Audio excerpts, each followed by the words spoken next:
Hindi natin ginaglamorize, ginagawang modelo yung ginawa ng anak.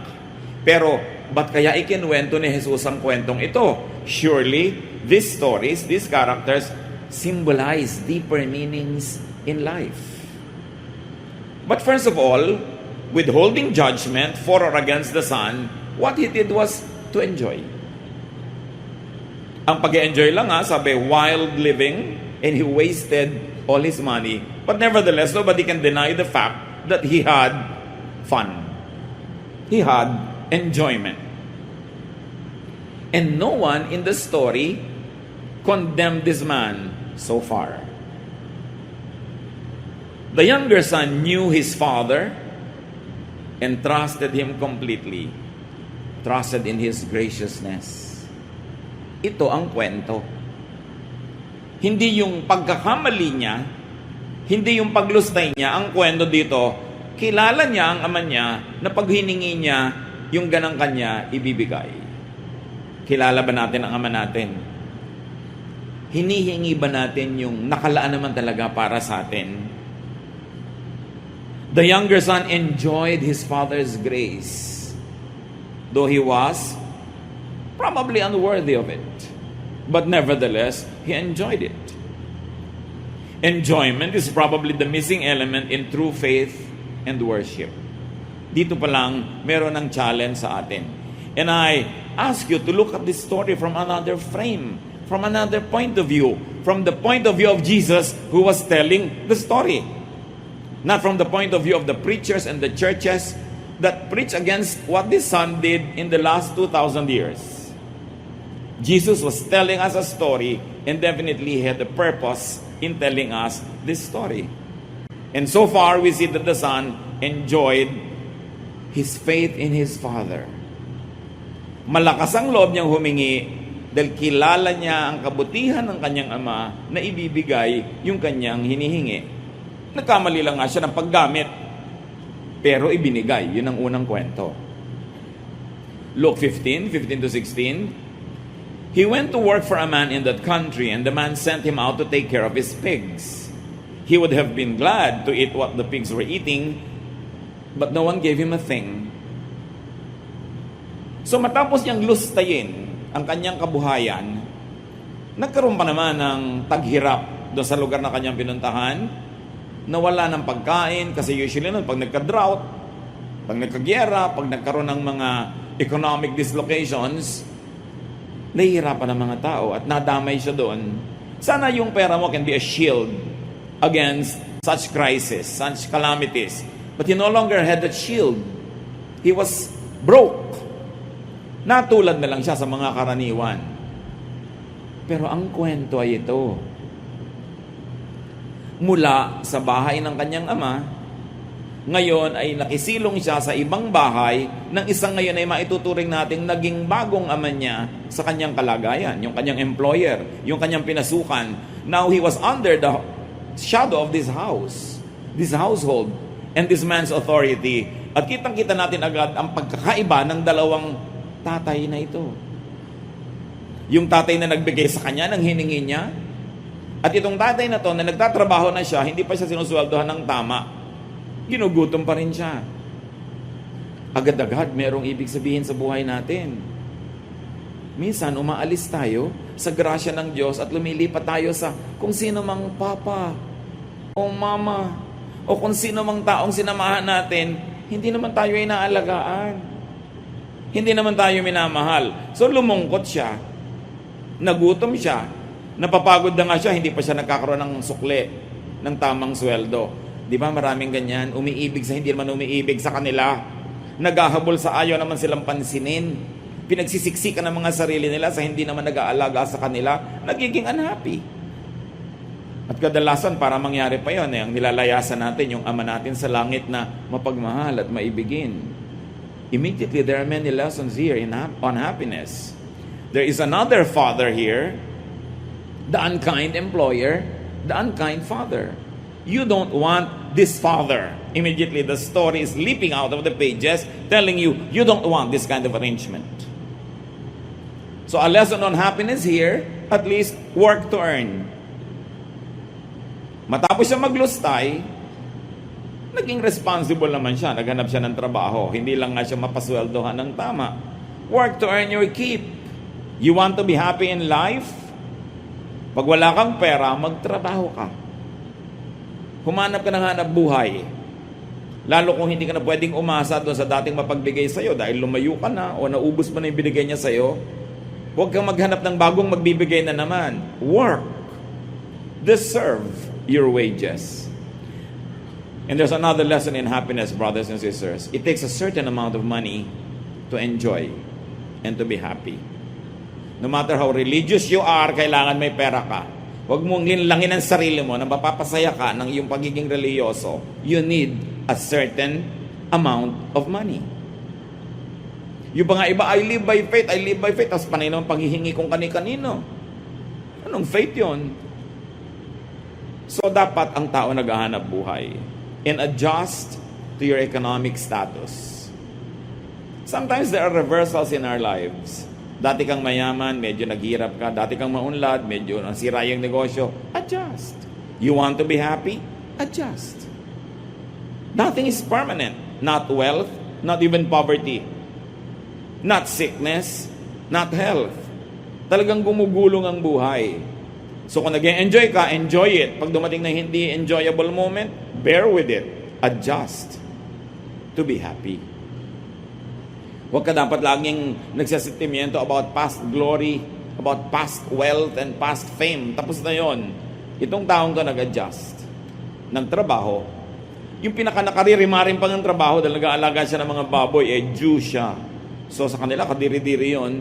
But he wanted to earn his money and he wanted to have food in his stomach. Pero yung paman, kulang ang ibinabayad sa kanya. Ang storya dito, na laging pinaggigigilan ng iba ay yung pagkakamali niya. I'll rather that the story is a comparison between two fathers.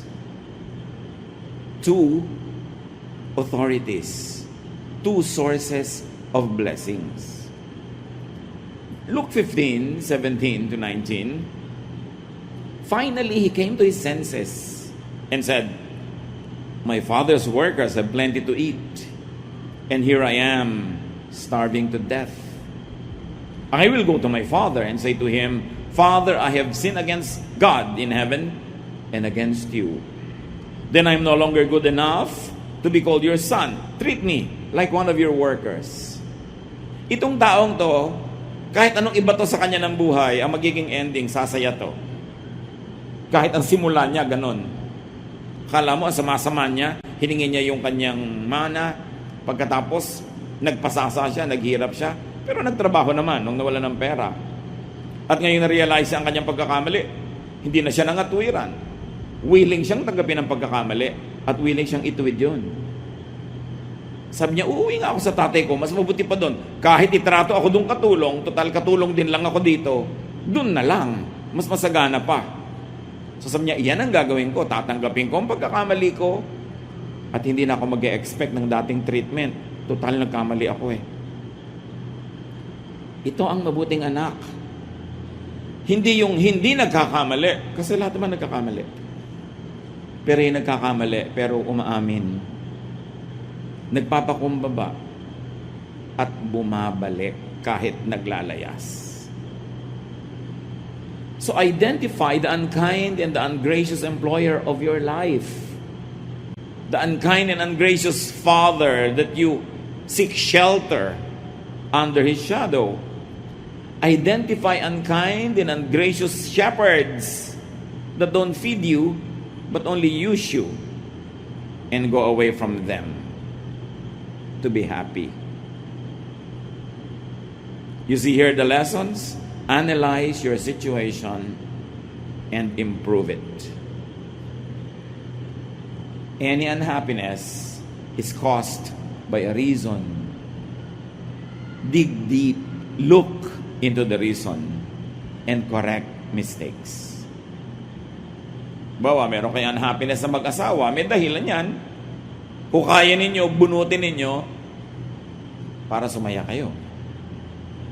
Meron ka unhappiness sa family, sa work, sa profession, sa romantic relationship, with yourself, laging may dahilan. Huwag mong itago sa sarili mo yung dahilan. Harapin mo siya. bunutin mo siya. At kung kailangan magdusa ka sa paggawa nun, magdusa ka, may inaantay ka namang panahon ng paggaling, panahon ng restoration. Kesa wala kang hinihintay, tas hindi mo binabago ang sitwasyon mo na di naman maganda. Seek better conditions if you want to be happy. Huwag kayong tumanggap na lamang na para kayong walang kalaban-laban at walang choice. Seek better conditions. And resign a bad-paying job. Tulad ng ginawa niya. Ang dami nagre-reklamo, hindi masaya sa trabaho, edi umalis ka, maghanap ka iba. E paano po, mahirap naman maghanap. O di sige, diyan ka na lang, huwag ka na magreklamo. Hindi naman pwedeng sabay yan. Pero ginawa niya yung dapat niyang gawin. Ang laki ng risk. Kasi hindi niya alam ang magiging reaction ng father niya. Pero at least alam niyang tatanggapin siya kahit man lang katulong. Brother and sister, get out of a bad deal. Get out of an unfair relationship. Get your share of what the Father likes to give you. God wants you happy. Proverbs 6:5, free yourself like a gazelle from the hand of the hunter, like a bird from the snare of the fowler.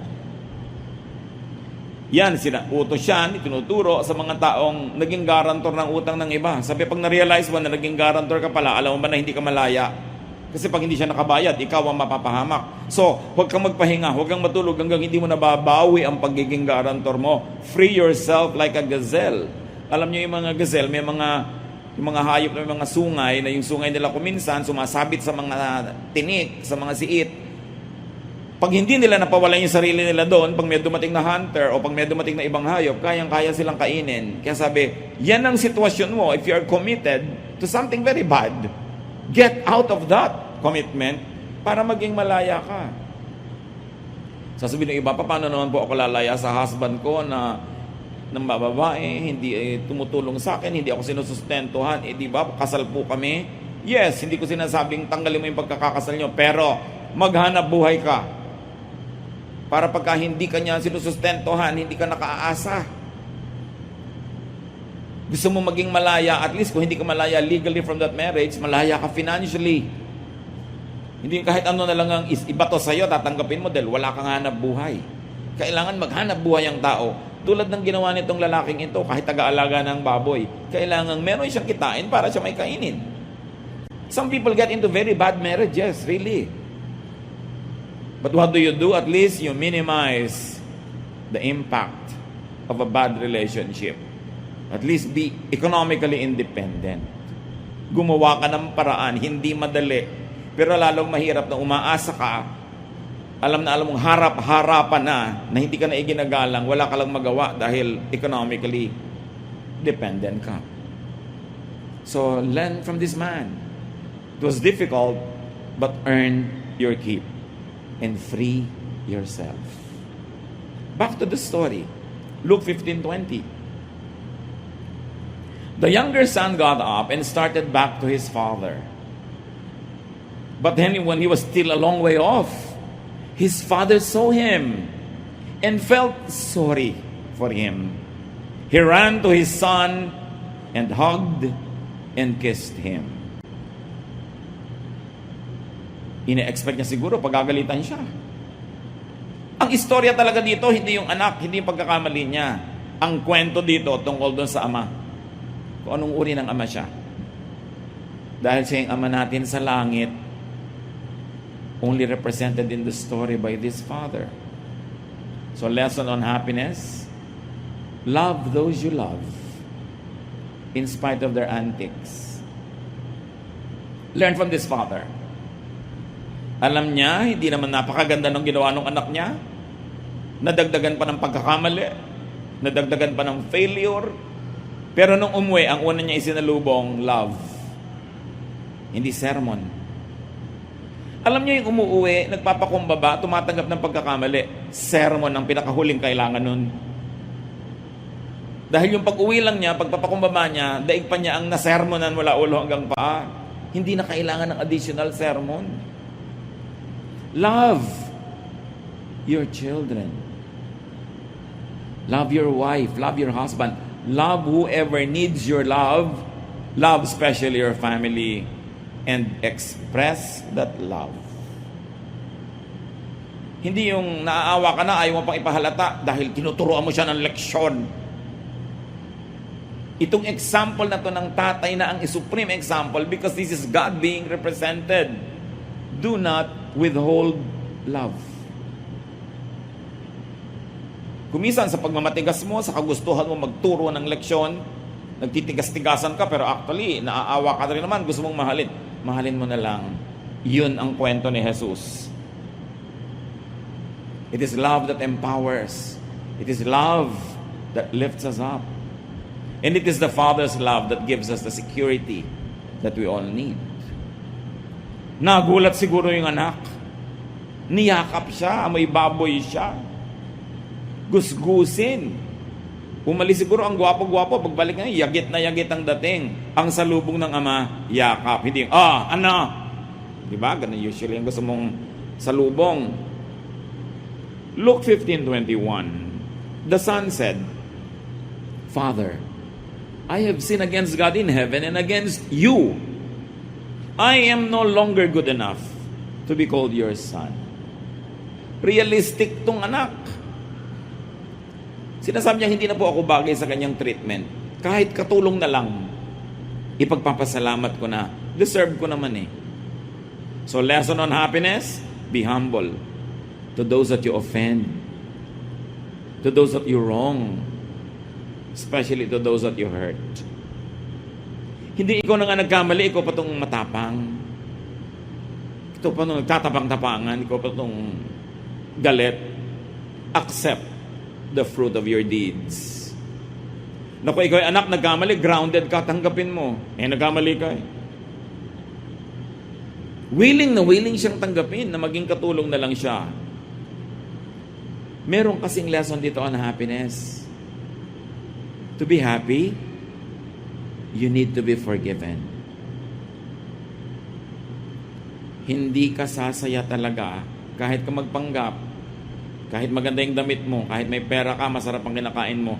Kung alam mo na may ginawang ka ng mali, tapos hindi ka humihingi ng tawad, ikaw na mismo, yung budhi mo na, mismo ang magtatanggal sa'yo ng kaligayahan. You can be noisy, you can be loud, but you can never really be happy because you need to be forgiven. Relationships have to be stored for people to be happy. To be happy, you need to be restored. So huwag magmatigas, huwag mabuhay sa mali. Basta naggising, nagkaroon ng kaliwanagan agad, natauhan, tanggapin agad, bumalik, magpakumbaba. What did we get from the Son? A self-confession. It was not extracted or forced from Him. Hindi na natin kailangang pilipitin ang taong tumatanggap na nga ng mali.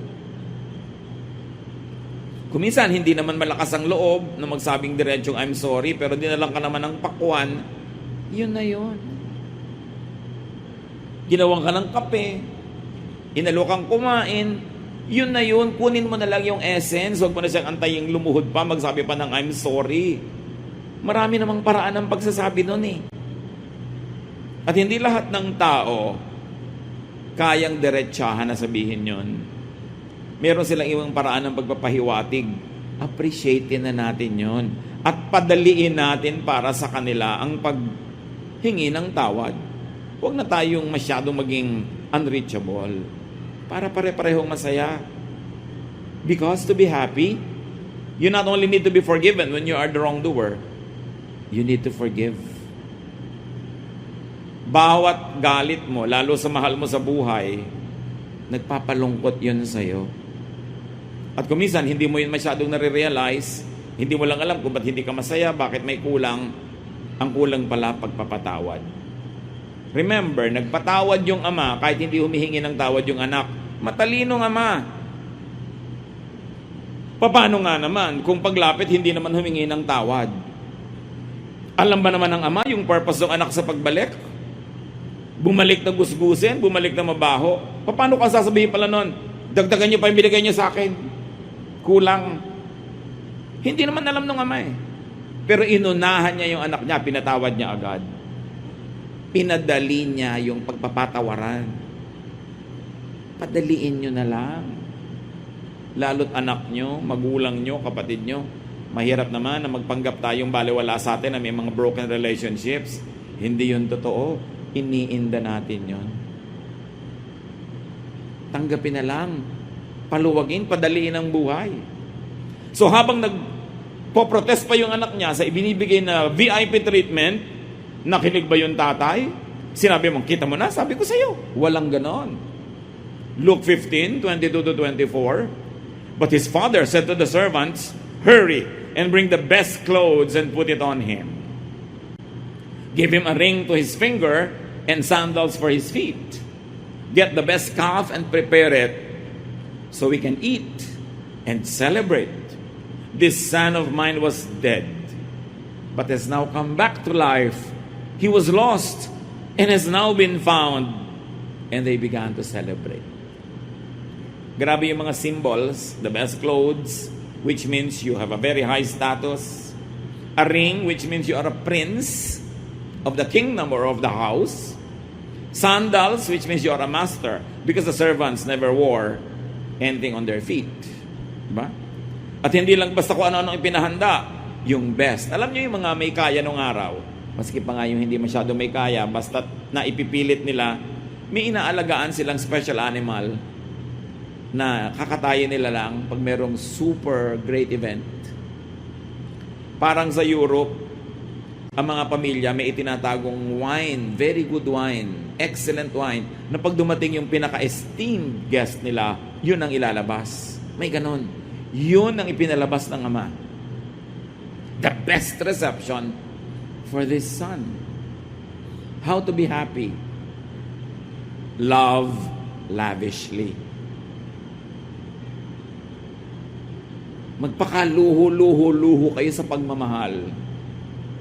The best lahat ang inilabas. And the point is, hindi naman deserving yung bibigyan. Hindi ka naman nagbibigay dahil deserving siya eh. Nagbibigay ka dahil loving ka. It's you, not the other person. Kaya masaya tong tatay na to. Natuwa siya, hindi niya ikinubli. Nag-celebrate sila, extreme. So love lavishly and love people more than things. Hindi sabing, etong nagastos mo. O ayun, alam mo kung magkano tong ring na to, magkano tong binibigay ko na naman sa yung sandals. No. Sa tatay, lahat ng yon baliwala compared sa pagpapasaya niya sa kanyang anak at sa kanyang sarili.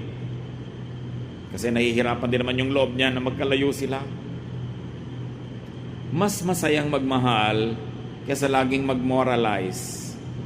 Lagi magbigay ng lesson, ng disiplina, ng parusa. Yung mga bahay na sobra ang discipline, panglabas lang yung ganda nun, pero hindi yun masaya. Aminin. Kung minsan nga sobrang disiplina, hindi mo alam kung palabas sa kapitbahay para walang masabi ang kapitbahay, pero masaya ba? Si Jesus ang nagkwento, dapat pansinin yung mensahe. Remember, this father represents God. This father represents the God many believers do not know or appreciate up to now. They focus on the sin of the son and not on the grace of the father, which is the real story. Tingnan natin ngayon kung bakit gano'n ang pananaw ng iba sa Diyos. Kasi yung isang anak, gano'n ang pananaw niya sa tatay niya. Luke 15, 25 to 32. The older son had been out in the field. But when he came near the house, he heard the music and dancing. So he called one of the servants over and asked, "What's going on here?" The servant answered, "Your brother has come home safe and sound, and your father ordered us to kill the best calf." The older brother got so angry, and he would not even go into the house. His father came out and begged him to go in. But he said to his father, "For years I have worked for you like a slave, and have always obeyed you. But you have never even given me a little goat so that I could have a dinner with my friends. This other son of yours wasted your money on prostitutes, and now he has come home, and you order the best calf to be killed for a feast? Ito yung relihiyosong anak. Laging correct, laging proper, laging galit, ayaw sumali sa sayawan, sa music, napaka-separatist. Ganon siya dahil hindi niya kilala ang ama niya. Akala niya kailangan niya lagi mag-sacrifice para matuwa ang tatay niya. Kailangan niyang timpiin ang mga kaligayahan niya. Kailangan niya lagi magtipid. Kailangan niya laging sikilin ang kanyang nadarama, pati ang gusto niyang kasiyahan. Pero, nagustuhan ba ng tatay niya yung ganon? Kitang-kita niyo sa trato. Ginad siya agad ang kapatid niya. Sabi niya, he wasted his money on prostitutes. The verses never told us that he did that. Sabi lang, wild living. Pero meron na sa agad na buong ideya kung anong ginawa ng kapatid niya. At ginudge na niya, ito yung mga relihiyosong tao. Laging nasa simbahan, laging correct ang damit, laging tama ang behavior, pero judgmental. Pero hindi nag-e-enjoy sa buhay kasi hindi nila kilala ang Diyos. Akala nila ayaw sila ng Diyos na mag-enjoy. Akala nila gusto ng Father in Heaven. Lagi sila nagtitiis, nagdurusa, naghihirap, serve ng serve. Pero yun naman pala, masama ang loob. Yun naman pala, kinikim-kim yung kanilang mga hindi nagawang party. Sabi, nandito ako lagi, serve ng serve. Ni isang maliit na kambing dyan, hindi wala ko nabigyan para mag-party. Yung anak mo na yan, kung ano na pinagagawa sa buhay, best animal pa ang pinagpiesta sa kanya. Di ba ganyan? Mga legalista, mga moralista. Laging parang tama. Pero hindi sila sapat na tama sila. Kailangan sila lang yung tama. These people are not happy being righteous. They have to be self-righteous. They are not happy just being holy. They have to feel holier than others. Ito ang dalawang mananampalataya. At ayun yung Ama na Diyos sa langit. Yung isa na hindi ganun kaligalista, pero kilala niya na ibibigay sa kanya at kilala niya yung Ama na patatawarin siya. Sa palagay niyo, sino sa dalawang anak ang mas malapit sa loob ng magulang? His father replied, verse 31, "My son, you are always with me, and everything I have is yours." Parang sinabi lang na tatay, sino may sabi ba sa'yo na huwag kang magpiesta? Ayan naman lahat, nandyan. Ba't di mo ginamit? Lagi kang pa-perfect dyan. Lagi na lang may utang na loob sa'yo ang Ama dahil hindi ka nagsasaya. Andyan lahat Everything I have is yours. What's your problem? Kita mo, hiningi ng kapatid mo yung share niya, binigay ko. Ba't di ka humihingi? Sino sa palagay nyo ang mas nakakakilala at mas nag-a-appreciate at magmamahal sa Ama? Yung younger son o yung older son? Sabi niya, but we should be glad, the father said, and celebrate. Your brother was dead, but he is now alive. He was lost, and now he's been found. At kung pwede lang idagdag dito, yung unsaid, you have always been here, but you are not really here. Like your brother, you were also dead, but now he is alive. You are still dead. You don't know me. You don't know my grace. You don't know how to enjoy your life. You think that you have to sacrifice every time to make me happy. I don't look for sacrifices. I just like to love you. Kailan kaya makikilala ng mga Kristiyano yung Ama natin sa langit na gano'n siya kabuti? Na pag nagkakamali yung kapatid natin, lista tayo ng lista, kwenta tayo ng kwenta, tuos tayo ng tuos, sumbat ng sumbat. Do you think the Father in heaven likes that? What He likes is to celebrate people who come back to Him.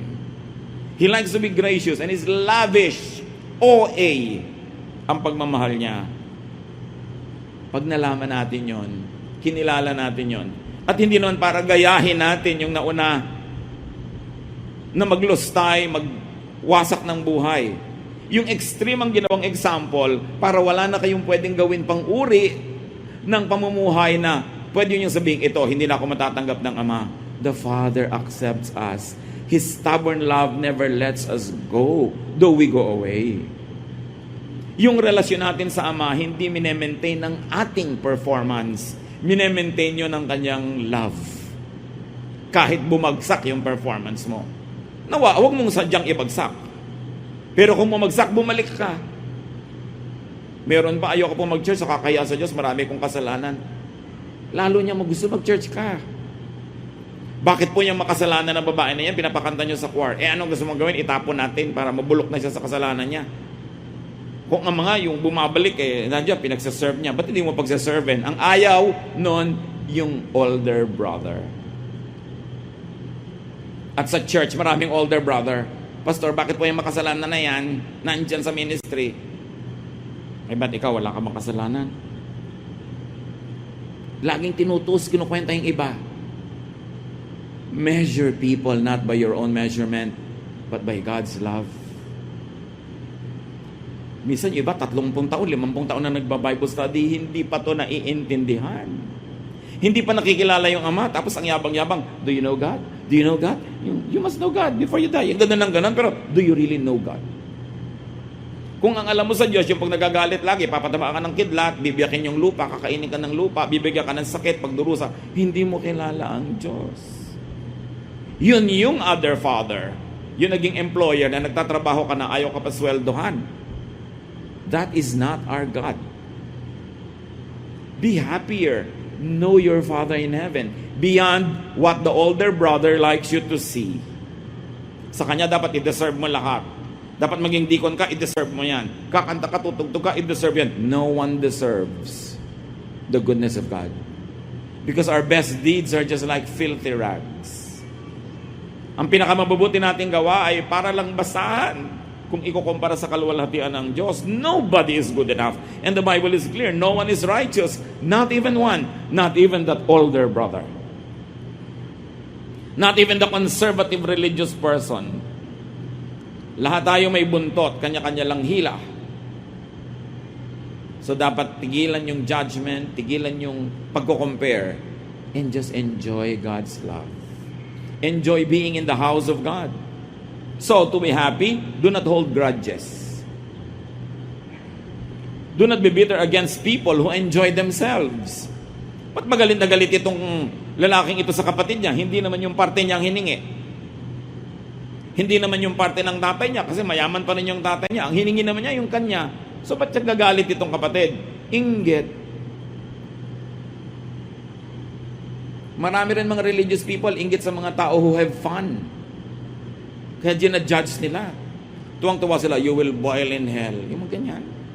Parang ang saya-saya nila dahil pupunta sa impyerno yung iba. May mga ganon. Pag nagkasakit, kita mo na, parusay ng Diyos. Parang tuwang-tuwa. Hindi kilala ang Ama sa langit. To be happy, brothers and sisters, do what is good, but do not sacrifice needlessly. God is not impressed with sacrifices.